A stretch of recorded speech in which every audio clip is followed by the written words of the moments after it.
Hi, everyone. My name is Becky Robinson. I'm so glad that you've decided to join us today for what I expect will be an incredibly motivating, inspiring, and challenging conversation with Bonnie Marcus. We're thrilled that you've joined us for this third installment in the Women's Empowerment Series. And today we're going to be talking about authentic leadership. And Bonnie, welcome. How are you today? I'm great, and I'm feeling very authentic. I'm so glad to hear that. As you're starting to join us today, we hope you'll take a moment to say hello in the chat. We love to engage with you on the topics of today's event through polls, through questions, and we're going to invite you to be active in the chat with us today. We would remind you to select all panelists and attendees so that you can interact with and engage with the other participants in today's event. So if you could take a quick moment and tell us where you're calling in from today.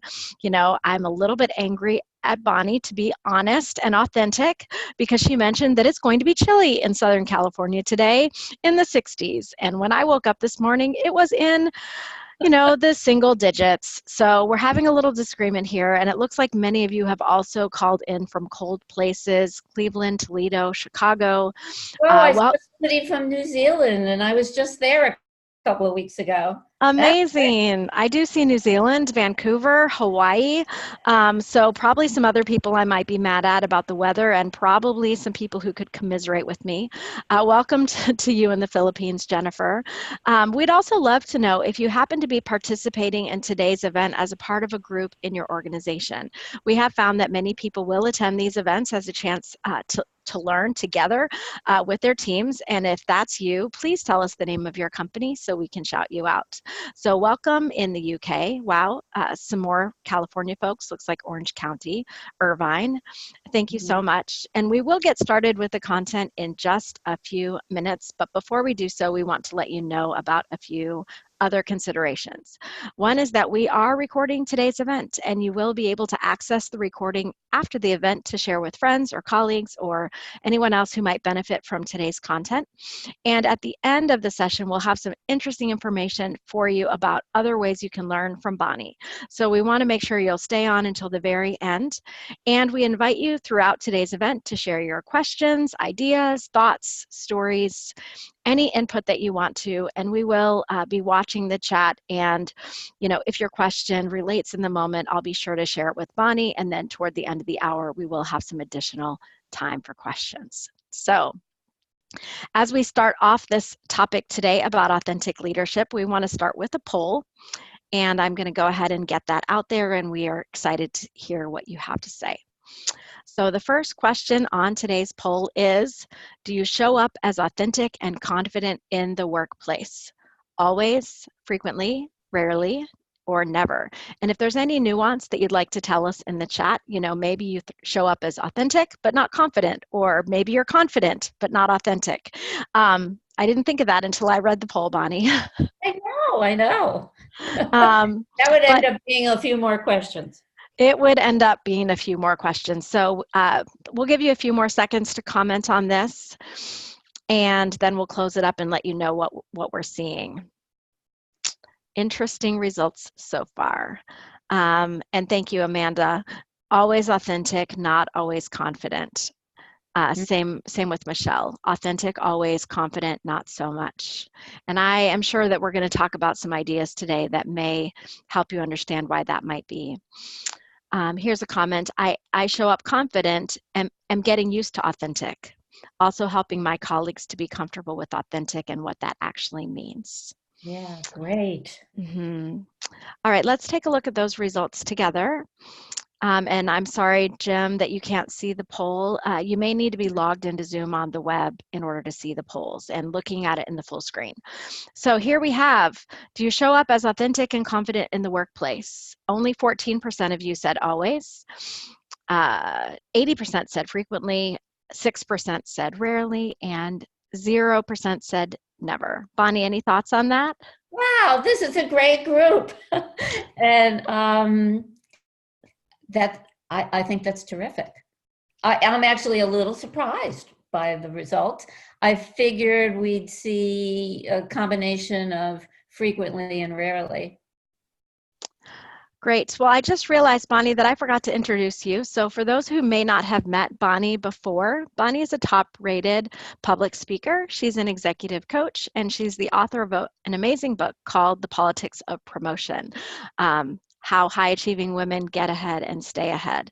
It's been newly republished this year in a second edition with a new foreword and some new resources. And as I said, we'll talk more about that at the end of the call. So, now that we have gotten a pulse of the group here, Bonnie, I would love to start with this kind of broad question of what does it take to be a good leader? Yeah, I mean, one of the things that I really want to stress about this webinar is we're not talking about titles when we talk about leadership. We're talking about how everyone can be the leader of themselves and show up as authentic and confident. So the webinar isn't about, being in the C-suite necessarily. It's for any level person currently in the workplace who really wants to show up as stronger and to be connected to really that authentic, confident self. So what does it take to be a good leader?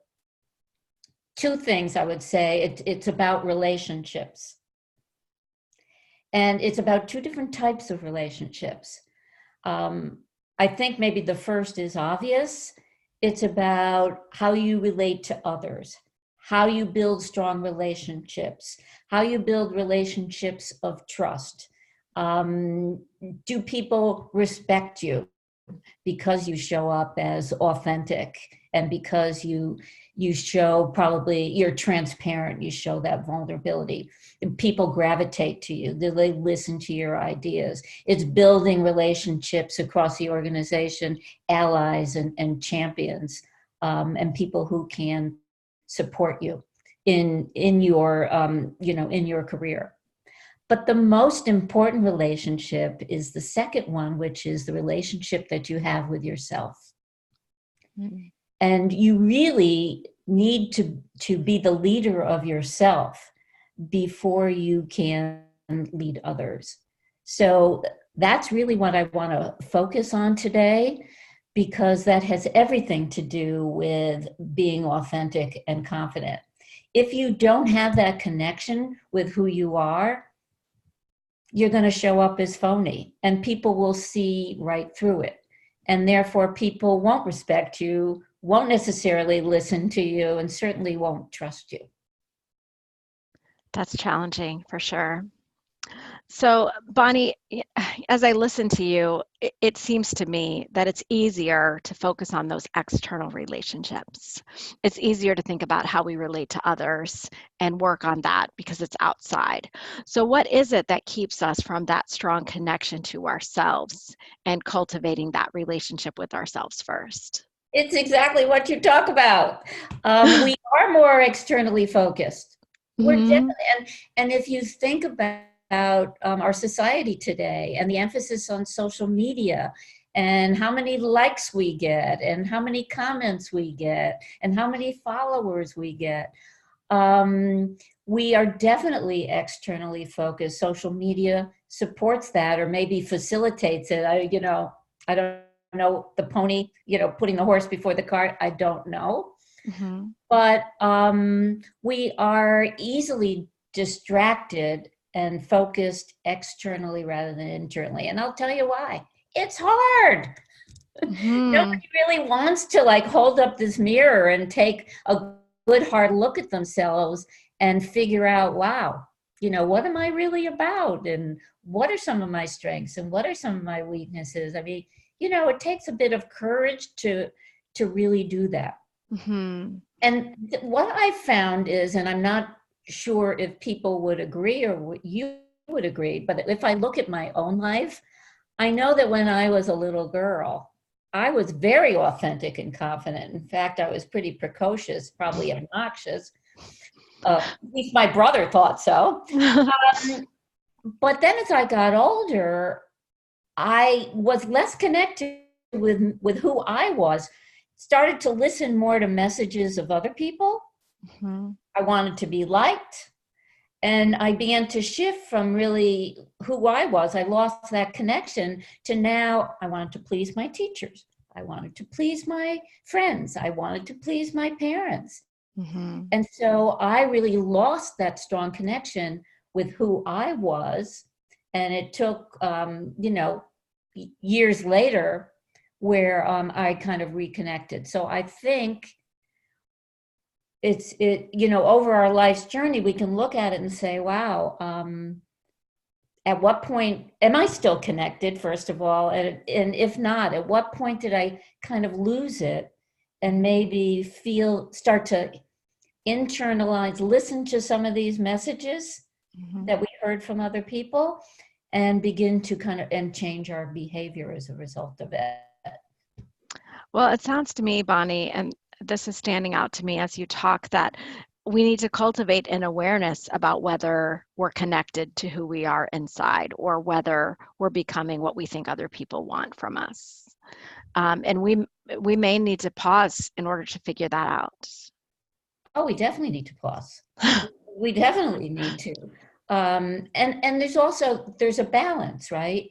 There's a balance between listening to what other people think of us, Mm-hmm. getting that kind of feedback, which is important, and coming to that, and not necessarily molding ourselves next to that, but balancing that between what we know about ourselves. Yeah. And once you're grounded in knowing who you are, then you are much more likely to listen to constructive feedback, not necessarily change, because one person said one thing, another person said another, but you kind of stay strong and grounded in who you are. That makes a lot of sense. So that strong connection to yourself is what will allow you to filter those messages that are coming at you from the Right. And feedback in the that's world. what authentic leadership is really all about. It's leading with yourself. It's knowing yourself and then leading with yourself. And that's the way you show up in life. And that's the way you show up in the workplace.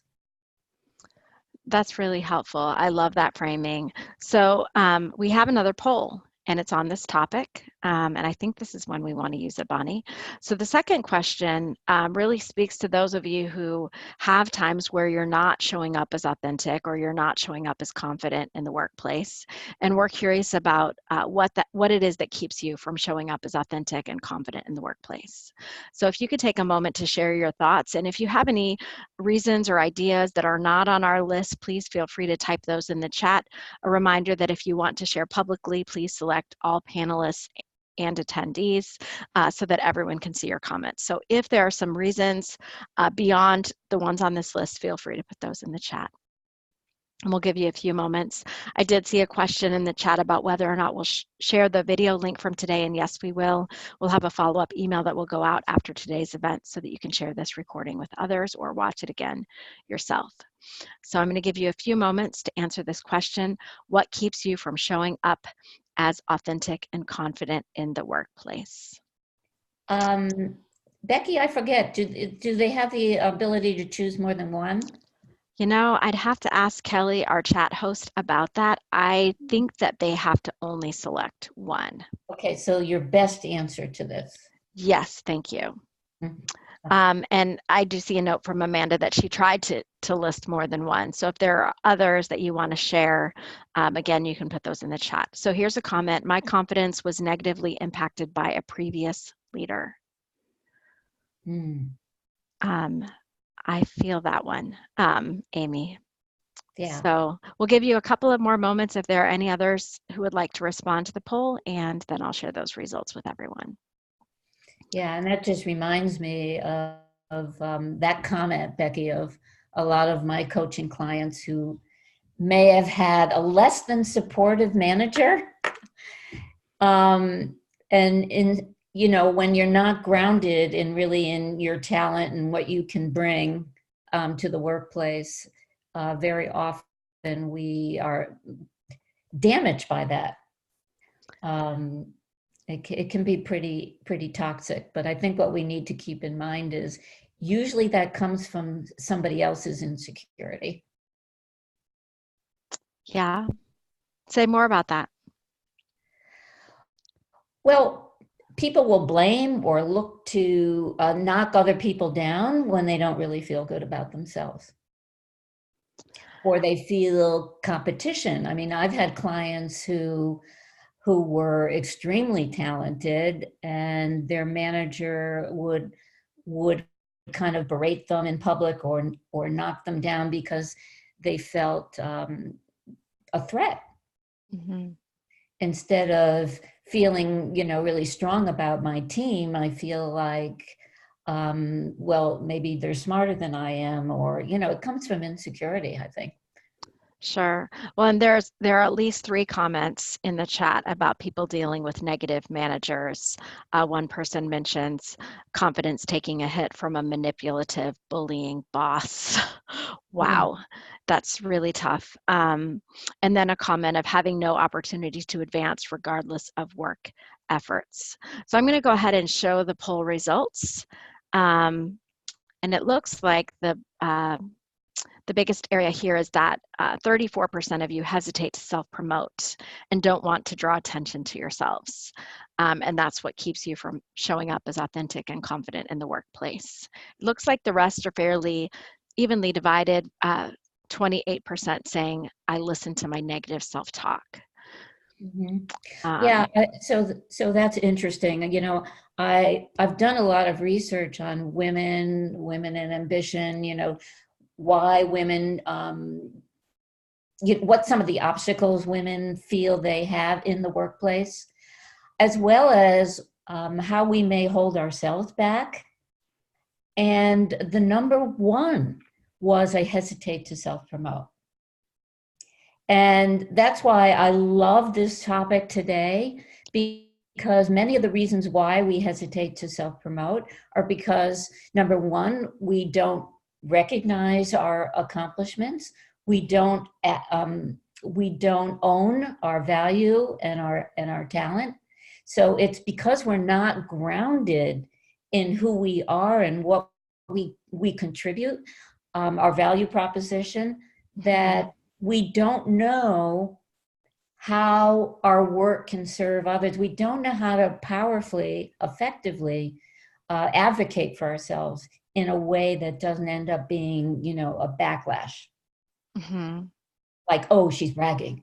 Well, and I talk about this certainly in my book, is that when you understand what you bring to the table, you are in the position to build a network across the organization, relationships where you can understand how you can help others, help the business, help your manager reach their objectives. And so the hesitation to self-promote is not connecting with who you are, not really feeling confident about that, and then not knowing how to self-promote.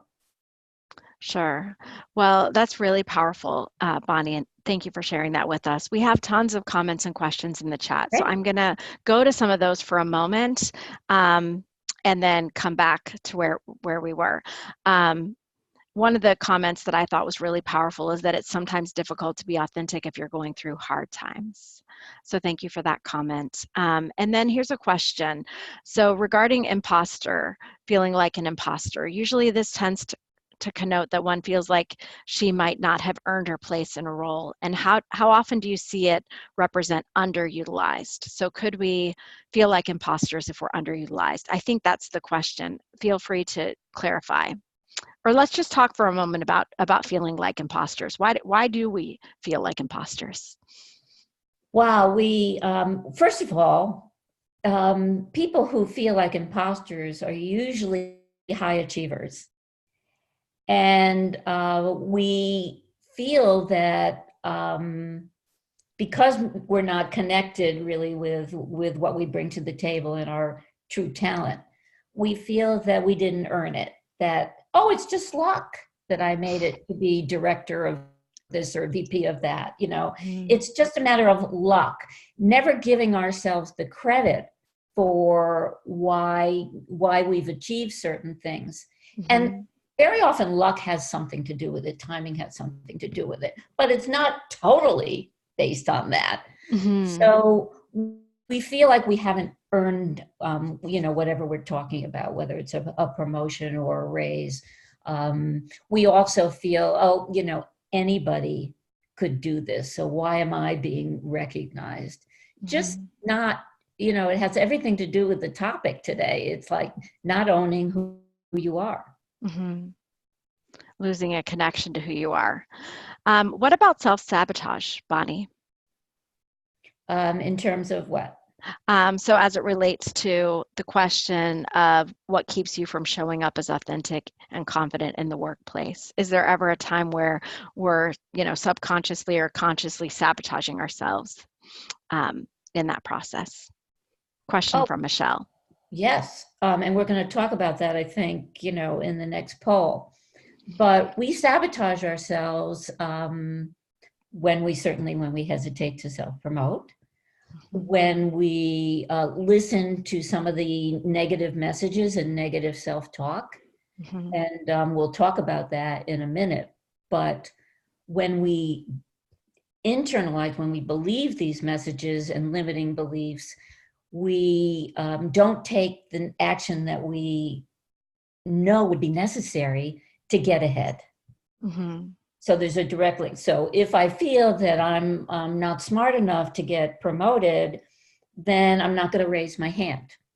I'm not going to bring more attention to me. I'm not going to want to be visible. I'm not going to volunteer for a special project because, what good does it mean, take? I'm not going to be promoted anyway, or people are going to find out I'm not smart enough. So I'd rather stay invisible. So once we start to believe these things, we definitely sabotage ourselves, hold ourselves back. I'm not And it sure. seems that, I hope that answers her question. well, she did say thank you. So I'm thinking you must have touched on it. And as you say it, Bonnie, to me it seems like maybe there's a continuum because you talk about self-limiting beliefs. And this is something you and I have been talking about, not on the webinar, about playing small. And so we tell ourselves like, this is enough achievement for me, or I've tried hard enough. And that's one level, but self-sabotage almost seems like we may be doing things that actually are destructive to our success, which is different than just limiting our success or staying small. Yeah. Self-sabotage is really, that's strong.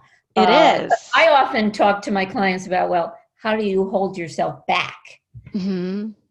Because you can either stand in your power and own who you are, Mm-hmm. and put yourself forward in the workplace, position yourself that way for success, or you cannot fully stand in that power and ownership and therefore kind of hold yourself back, hesitate to self-promote, Mm-hmm. hesitate to do the things you need to do to get ahead. But self-sabotage almost sounds like, it's so much stronger. It almost sounds like, well, I did something to my boss, or I said something in a meeting that would immediately cause some kind of disruption or something really negative about somebody or something. It just sounds less subtle. Let's put it that way. Yes. So yeah, that's an interesting thing to think about, the continuum of here I'm going to actively do something to harm my career. Here I'm going to limit my own success, and here I'm going to stand in my power and own my talent. So she's saying, oh no, it's in the middle. It's that self-limiting, that's sabotaging. Got it. Thanks. Thanks for clarifying. Yeah. But I would say if you feel yourself sabotaging, that you must have some underlying beliefs that you're not worthy of the promotion or the raise or the opportunity. Or if you're self-sabotaging, I think that comes from not only that lack of connection, but feeling really for whatever reason, and you probably have to go to therapy to figure that out, but whatever reason, you're not worthy. Mhm. And that's a hard place to be. And it relates to the next poll. So I'm going to go ahead and launch that poll. This poll is about negative self-talk. So what kind of negative self-talk do you experience, if any? And again, it's probably the most common, right? One. Yeah, and right, which one fits the best? And if there are any other, negative self-talk items that you'd like to share in the chat, please feel free to add those. And while you're answering the poll, there was an interesting comment that came in during the last part of the discussion that someone, Monique, says that she often feels like an imposter because of the lack of diversity in my work environment. So what I'm guessing is if Monique is different from others in her workplace, the imposter syndrome kicks in because she thinks potentially where she is that she's not worthy of that spot. So if there's more you want to say about that, Monique, it would be interesting to hear. That's interesting. It is. So thanks to those of you who are sharing about what negative self-talk you experience, if any. Here's a comment from Lisa, afraid of failing and letting people down. And Monique is following up to say she's one of the few persons of color, which is why she feels like an imposter. Yeah. All right, so being in an all-male environment can feel limiting. Thanks for sharing that. A different Michelle. Looks like we've got a few Michelles today. All right, a couple more seconds and then I'll share the results to this poll. So here's a comment. I felt like the options did not describe my negative self-talk. And so now you've challenged me to think about that. So you have negative self-talk, but it's not any of the choices that we identified. So thank you. And I will say we did put that in as an option, but everybody has some negative self-talk, and I mean it's part of being human. It's how much energy and attention we give to that negative self-talk that really matters. And for the people who said I don't experience that, chances are they just don't pay attention to that. They're not focused on it. They don't listen to it. And again, that's the continuum, Becky. I mean, there's some people who are totally dwarfed by their self-talk, their negative self-talk, and others who say, not going to listen to that. I tell my clients, you've got that chatter going on in your head all the time. You should give that woman a name. Maybe it's Gertrude or Florence or something. And whenever you hear that chatter, say, oh, Florence, I'm not in the mood today, or just kind of dismiss it. And it's easier because you're kind of categorizing it and then dismissing it. You're identifying it and giving it a name. Yeah, that's an interesting concept, naming the negative voice in your head and then, dealing with her sternly. A few comments here that people are pleased to see that the lowest percentage response to this question is I can't compete as a woman. Yes. Yeah. So I'm glad to see that too. And a couple of people commented on that. So the biggest area of self-talk that people on this call are choosing today is people won't or don't like me. I'm not smart enough. And then the third one is I'll never get promoted. Yeah. And an interesting comment from, I think, Cirilla, that she doesn't listen to negativity, but uses it as an improvement tool. That's great. Yeah, because what you need to do is reframe it, right? Somehow to be more positive. But looking at this poll, I'm just wondering, and I would assume that many of the people on this call today have done a lot of reading about this likability trap lately. There have been articles in the Washington Post and the New York Times about the trap that we fall into, especially as women, wanting, and that's that external focus again, wanting others to like us. And so if you answered that way, I would challenge you to kind of keep a diary of the ways that you compromise yourself because you want people to like you. And this has everything to do with showing up as authentic and confident in the workplace, because very often we'll change our behavior. Maybe it's with a direct report where we're afraid to be too direct, and give some kind of guidance on something. So we'll soften it in a lot of ways. We'll use different languages. We'll end with a question. There are many ways that, we could do a whole webinar on that, Becky. And the way we minimize our language and we soften it because we don't want to appear to be too assertive. But the likability trap has come up a lot with women running for president. And how likable people are. So there's a lot of gender bias involved in that, as well. But really, when the trap here in the workplace is if you're worried that people won't like you, you're going to change your behavior. You're going to modify your communication. And you're not going to come across as being as strong and as confident because of it. And this is a common thing. So I would, coaching tip here, I would say if you answered this way or you identify that way, start to keep a diary of when you do this, because that's a surefire way of when you're giving your power away. And how can you reframe it? How can you modify some of your communication, because of it? If you answered that you're not smart enough, which I think is the second one. It was.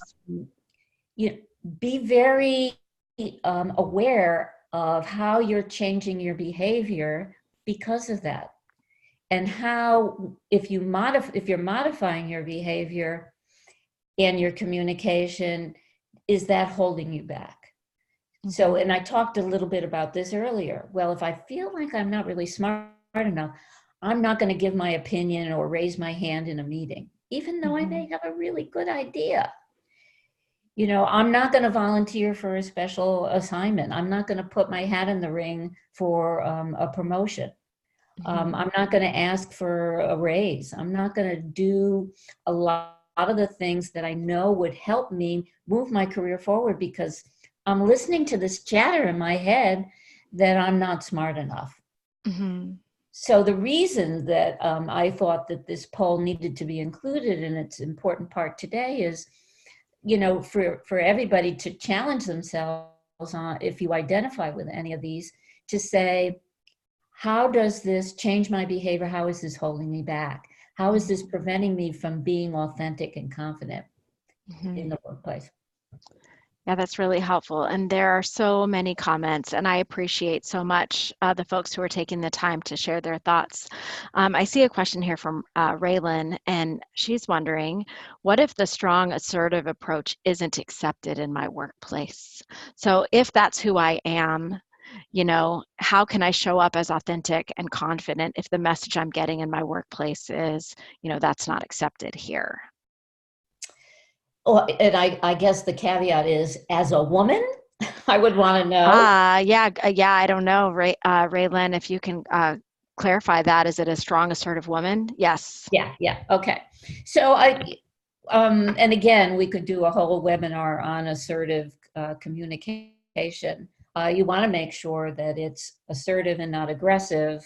You want to make sure you're using your emotional intelligence when you're having these conversations and understanding the person and the culture, et but not compromising who you are or the message. You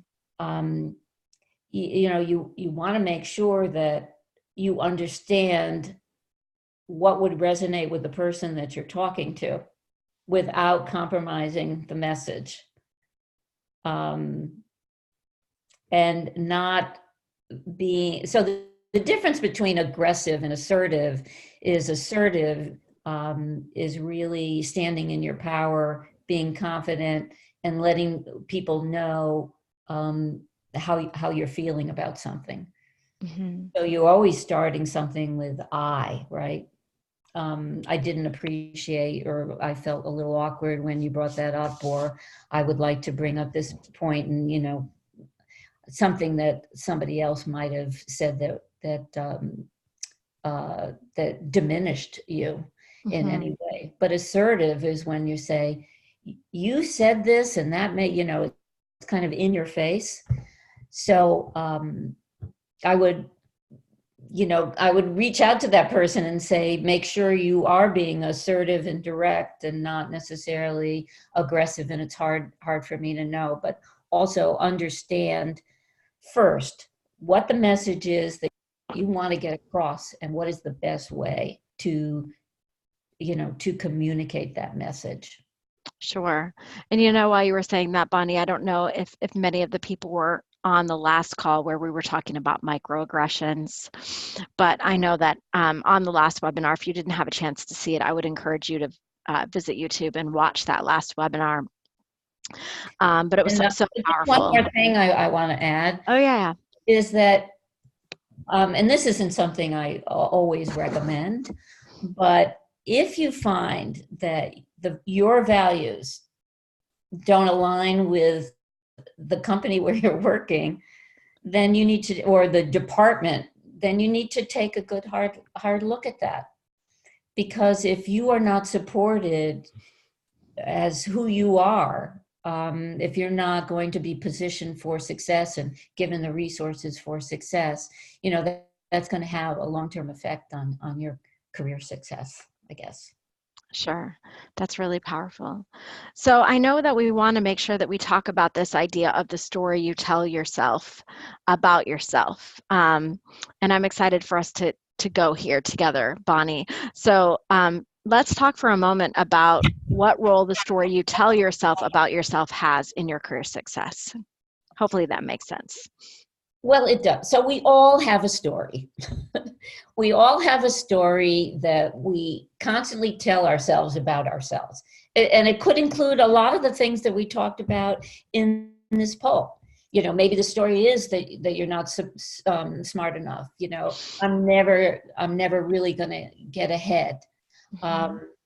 I'm always going to fail. I'm truly,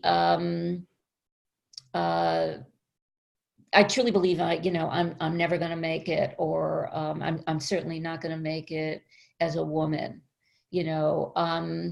I'm too fat. I'm too thin. I'm not good looking enough. I mean, we all have this story. I'm too old. I'm too young. I'm this, that, and the other. And it's really important and very important for this webinar today for everybody to recognize what their story is. And the reason is, if your intention is to show up as authentic and confident as a leader in the workplace, you need to be aware of how that story may limit you. Mm-hmm. Because words matter. And words lead to thoughts, and thoughts lead to action and behavior. And when we use certain words or we tell a story to ourselves, we need to then ask ourselves, does that story serve us? Mm-hmm. Because what's really cool is we can change the story. So if the story you tell yourself about yourself does not serve you, then what happens? And you want to put up the first slide? I do, but before I do, I would love to hear from people in the chat. Are you aware of your story? As Bonnie says, everybody has a story, and your words of the story you tell about yourself, they matter. Just give a simple yes or no in the chat. Do you know what your story is? Because later we're going to have a poll that's going to address this question, and then I will share those slides in just a second, Bonnie. We're going to take a look at Jessica's story. Just going to take me a second. Thank you for your patience. I'm not so sure I'm smooth on this. Let's do this thing. All right, so here we go. Whoops, you got the whole, Now I've yeah, got it. okay. So I want to tell you, everybody, that Jessica is a real person. And she's a client of mine. And she hired me because she wanted to move her career forward. She really couldn't understand some of the ways that perhaps she was holding herself back. We talked about what was happening certainly in the workplace and the politics and what she needed to do to navigate that. But I felt that there was something else going on with Jessica. So during one session, I said to her, okay, what is the current story you're telling yourself about yourself? Mm-hmm. And she sent this to me. This was one of her assignments, and I was absolutely blown away. And I'll give you all like a minute, to read this. I will tell you, and this will come as a shock, that Jessica is 38 years old, and she's quite lovely. She's very, very attractive. But this was the story she had been telling herself about herself. So after this assignment, and I do this with my clients, I said, okay, this is it. Does this serve you? How does this serve you? Mm-hmm. Well, of course, the answer was, I'm looking at this, no.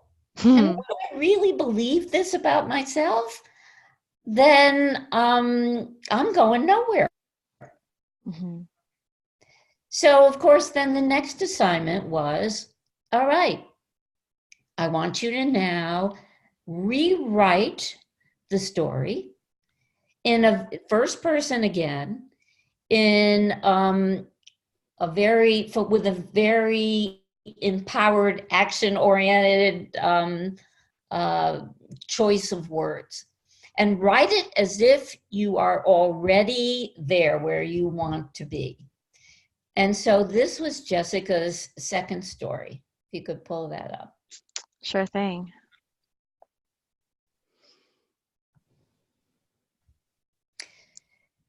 This is like night and day, right? It is. What I had her do with this, now, even when you read it, it's like, I'm thriving, I have purpose and motivation, I'm making progress every day, Mm-hmm. So one thing that's important to note about your story is that whatever it is, if it's positive or negative, you are always going to look for validation that your story is true.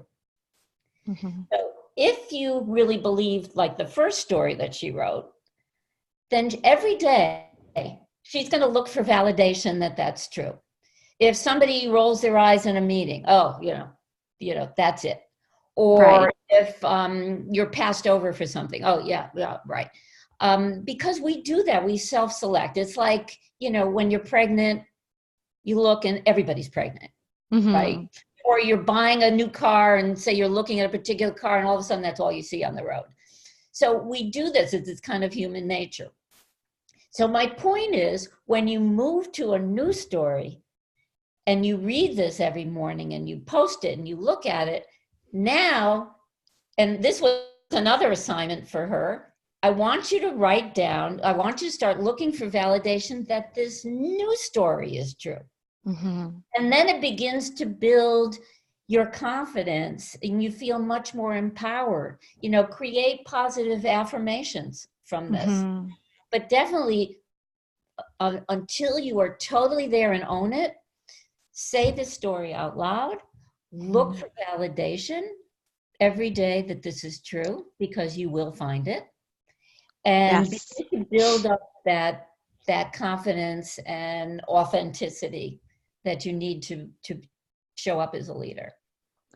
Well, and it seems like, Bonnie, this would work, whether it's the whole story of your life or just one segment of your life. So it occurs to me that lately I've been hearing myself say, I'm experiencing momentum, right? So that's not my whole story about who I am, but just that one statement, I'm experiencing momentum. I think it creates more momentum.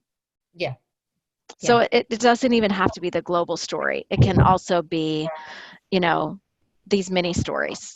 And I would say, coach you to make a positive affirmation about that. Mm-hmm. Every day I recognize that I am,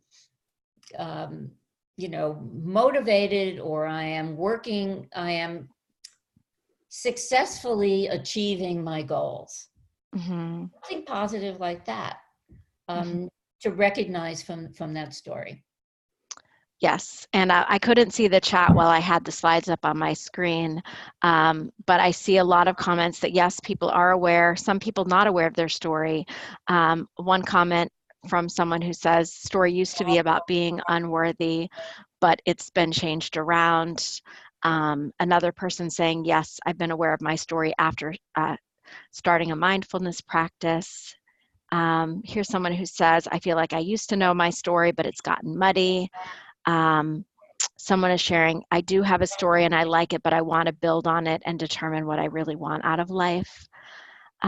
Here's a comment. The toughest part about my story is knowing I need to rewrite it somewhere else. Maybe making a leap to a new job and being fearful of taking those steps toward huge change, Mm-hmm. and maybe taking a pay cut.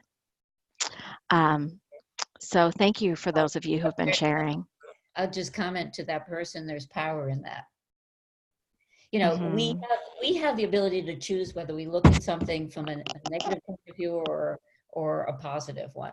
Mm-hmm. And taking charge of your life and career and making a move and knowing that's the right thing for you, I would look at that as a positive rather than, oh, I didn't make it here, or this isn't right, this was a bad choice. Mm-hmm. Again, You can choose how you view the choice. right. But the thing about writing your new story is you want to embrace how you feel in that new story, what you're feeling every day, living that story. That's Mm-hmm. So let's talk a bit more about that. And I know we have one more poll. How can our stories serve us, Bonnie? Let's talk a bit more about that. how can our stories serve us? Mm-hmm. Well, they motivate us, they energize us, they empower us. They probably push us out of our comfort zone Mm-hmm. when we're feeling small. Mm-hmm. They allow us to take a little bit more of a risk. But I think most importantly, if we circle back to the topic of this webinar, it's our stories allow us to be authentic and confident in the workplace and in life, right? There's really no difference. Sure. So let's take a look at this final poll of the hour. Oh, I have to stop sharing the results. Was I still sharing those that whole time? All right, let's take a look. Question 4, and here we go. Do you think your current story serves you? Do you think your current story serves you well? We'll give you a few moments on that. Yeah. I will say this, that with all my coaching clients, I would say most of them, until they do this exercise, don't know their true story. They're kidding themselves. So I would say, if I give this as an assignment, I'd say, okay, unplug, no distractions, no kids, no partner, no TV, nothing for a while. Go someplace quiet, put your feet up, maybe pour a glass of wine, whatever is your choice. And give this some real thought. Be honest with yourself, because this is important. And are you kidding yourself by saying, you have a certain story, or what it truly is your story? Connect with what that is, because that's important work. And when you understand that, then you have the ability to move forward. but you have to identify that real story. Mm-hmm. Well, a few comments here. So some people are saying yes and no. Parts of the story are good, some are bad. A comment, no, I've never written my story. It's a continual process in redirection. So let me share these results. And then I do have a question here that I think would be valuable to address. So 54% of you say no, your current story does not serve you.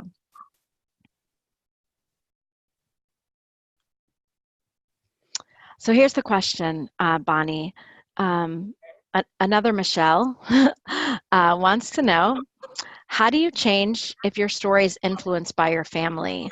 Like your family is dictating or asserting or somehow saying that you have to choose between being a great mom or having a great career. So how can you shape your own story when you feel pressure from your family?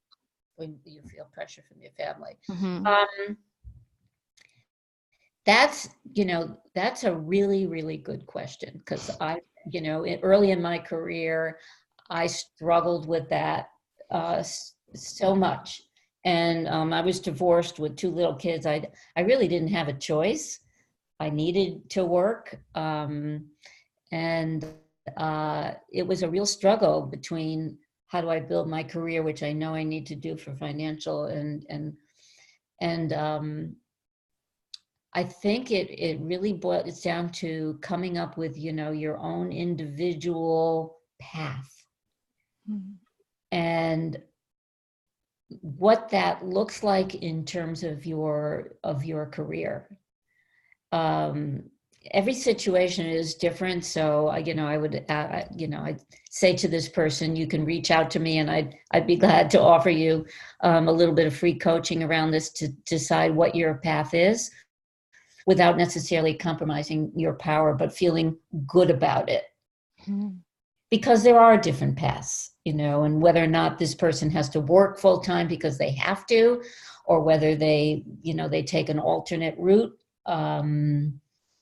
It's truly understanding what you want and what's important to you, and standing in that. Because when you connect with that, what you really and truly want, then if it doesn't agree with what your family feels, then you have the courage to say, this isn't right for me right now.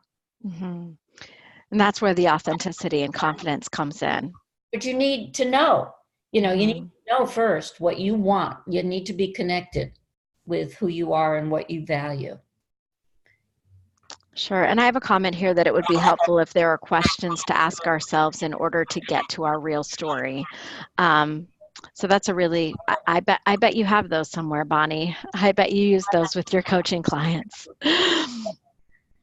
Well, I do, but we've gone through some of the steps. We've gone through some of the process today. Mm-hmm. What are some of the voices in your head telling you? Mm-hmm. And is that part of your story? So recognizing some of those thoughts, and how those negative thoughts, if you have some, Mm-hmm. how much power and energy you give them, and how much they're affecting your story. Mm-hmm. Will help you see, am I really looking at the true story of what I'm telling myself? Sure. There are just so many ways that we give our power away, compromise who we are, keep ourselves small, to please others when we have that kind of external focus. Mm-hmm. But it's, we can bring it back to who we are. We can connect with who we are. And, one of the podcast series that I'm doing about badass women of any age, really, I'm just really enjoying all these stories, because, these aren't celebrity women. Mm-hmm. These are everyday women who really are authentic and confident, and making a difference, because they're connected with who they are and their story. Mm-hmm. And for all of us, it's been, it's a journey. It sure is. Yeah, and you know what I really appreciated, Bonnie, was your idea and advice that identifying our story might mean that we have to disconnect from technology and disconnect from the pace of our lives and get away by ourselves to really think about these things in a deep way. And, journaling can help with that. Maybe talking with a trusted friend can help with that. Hiring a coach could help with that. Just anything that we need to have the space to really think about who we are so we can reconnect to ourselves. Right.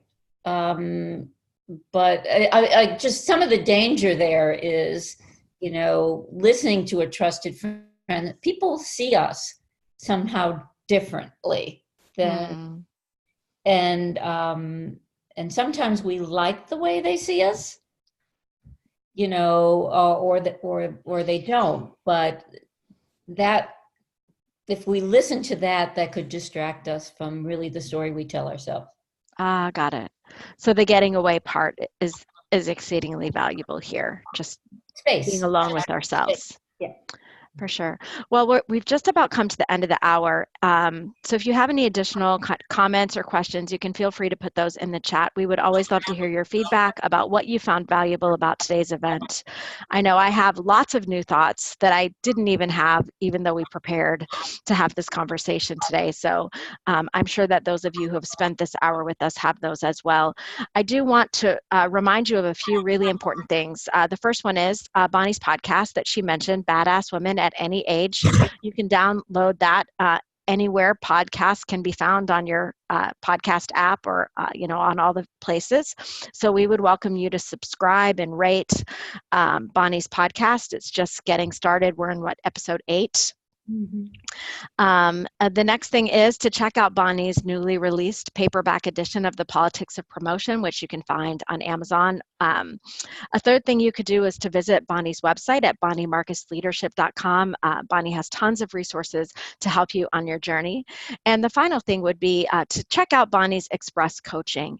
Bonnie, could you tell us about the Express Coaching and how it might help those who are on the call today? Well, one of the reasons that I designed this program is that a lot of women who need help in a particular area or challenged in a particular area may not have the budget or the time to spend with one of my full-length programs. So I designed this program. It's 4 30-minute sessions with me, and there are assignments in between, but it's usually laser focused on a particular challenge that you may have.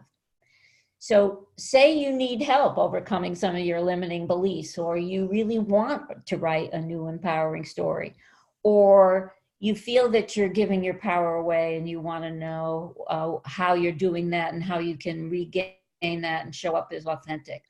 Maybe it's help with self-promotion and how do I identify my value proposition.